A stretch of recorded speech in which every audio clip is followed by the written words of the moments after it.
Your whole life you make plans.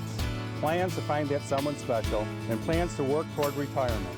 Then something unexpected happens that could ruin it all. Now what's your plan? Call Michaels and Smolak today. We have a game plan, the better game plan. Last September, one play on the soccer field changed Corinne Camp's life. She kicked the ball as hard as she could. It was a straight shot towards my head. So I just, natural instinct, came back at it. It was just like a blackout for a couple seconds. And months later, the Madison teenager is still feeling the pain. It wasn't Corinne's first concussion, but doctors say it needs to be her last.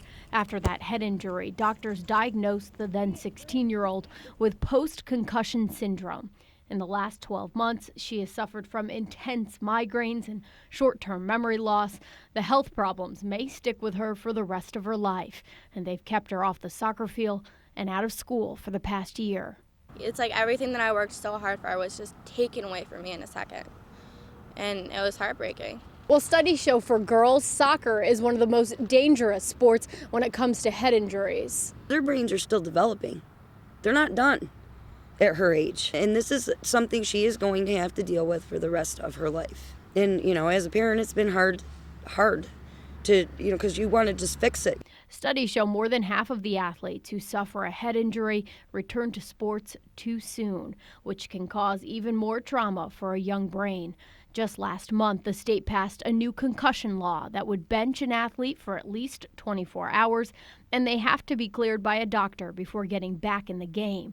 The measure comes too late for Corinne, but she hopes it raises awareness.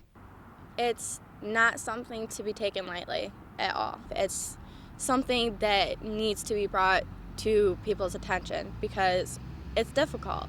Now this former student athlete faces her toughest competition yet, healing her brain and defeating the horrible headaches that have sidelined her. Reporting from Madison County tonight, I'm Caitlin Nuclo.